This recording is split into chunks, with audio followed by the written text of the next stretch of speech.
merci Benjamin Parot d'être là avec nous. Je remercie l'ensemble d'entre vous d'être là, monsieur le maire, mesdames et messieurs les élus du département, de la région. Le président Bertrand nous rejoindra bientôt.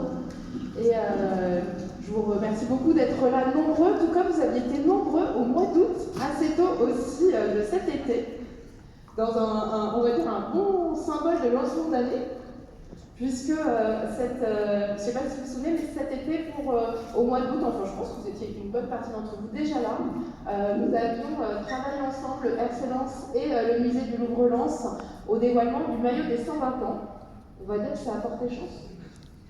Mais sûrement avec un peu plus de travail que ça, de l'ensemble, vraiment je voudrais dire combien, alors deux choses, peut-être trois. D'abord, quand même rappeler que les valeurs du sport et les valeurs de la culture, elles sont communes. Et ça nous semble particulièrement important. Et c'est ça qui dit aussi notre partenariat depuis tant d'années, y compris lancé par nos prédécesseurs, à Benjamin et à moi. Les valeurs communes, à la fois les valeurs de l'excellence, du partage, du dépassement de soi et aussi de l'égalité pour tous et toutes. Je pense que c'est vraiment ce que portent les valeurs du sport et de la culture et du rassemblement et des émotions. Et également, évidemment, le Louvre-Lens et le Stade Bollard se regardent en permanence toute la journée.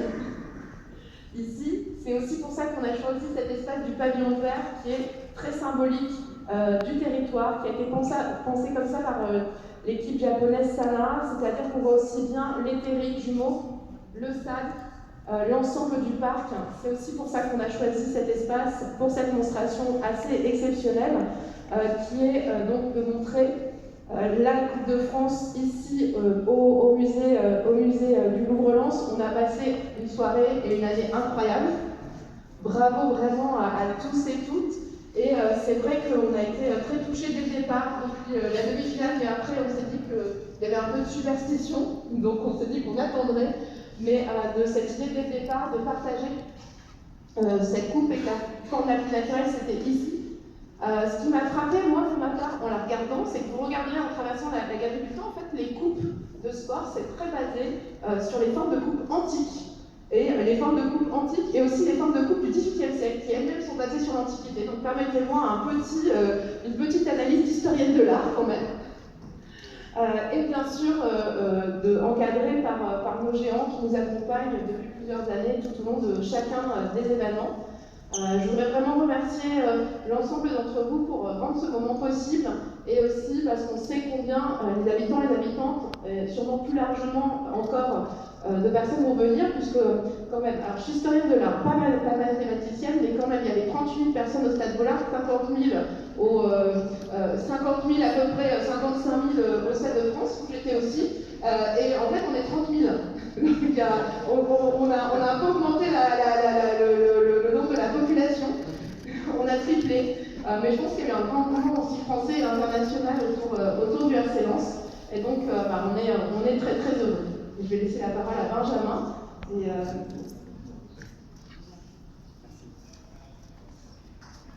Merci Annabelle, bonjour à tous. Très heureux de vous retrouver certains visages que j'ai vus souriants, émus pour certains aux abords du Stade de France.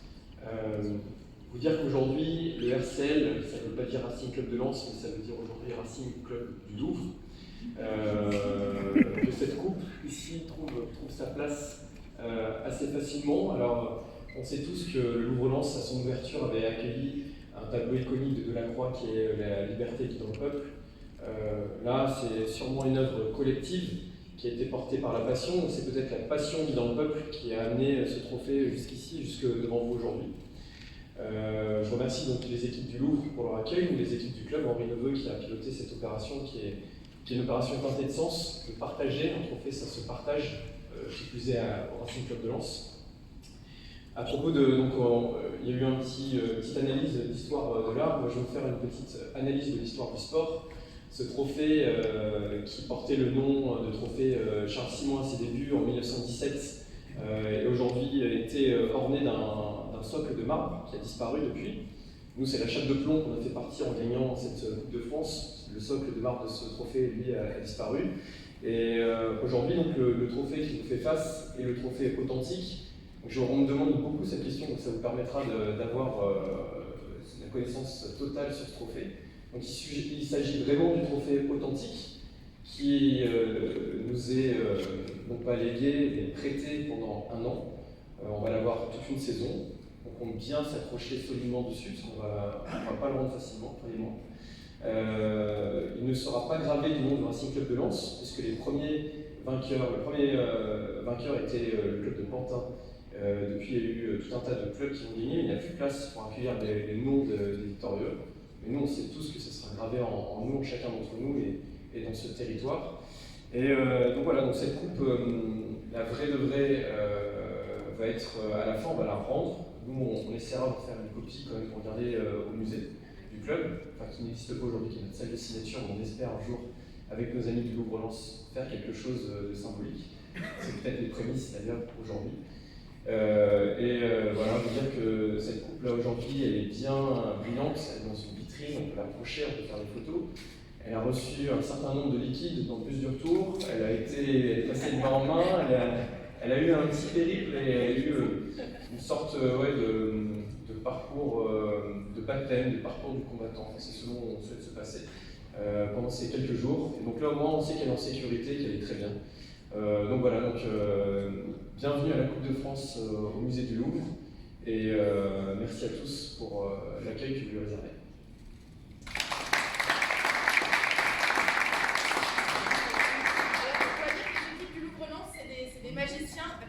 Je précise, les équipes du Louvre-Lens, c'est des magiciens, donc voyons, on l'a bien fait briller selon les règles de la conservation préventive des musées. Merci. Elle n'était pas comme ça.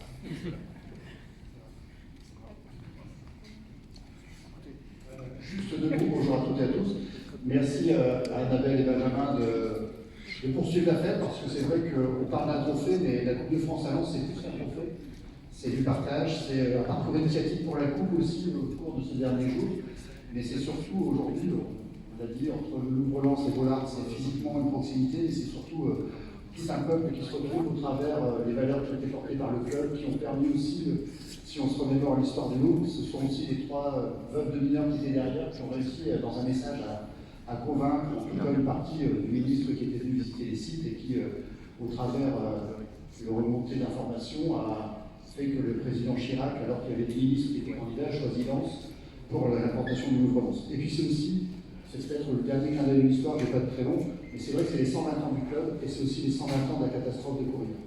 Et 120 ans après ce que la commune de Lens, mais surtout tout le territoire, a pu subir au travers de la mine, que le club des mines retrouve aussi la lumière et donne une lumière qui soit encore différente avec cette Coupe de France, après laquelle on court depuis tant d'années, c'est aussi un beau symbole et que ça sera sous Louvre-Lens. Je ne vais pas dire la boucle est bouclée, mais en tout cas le début de la deuxième boucle est engagée.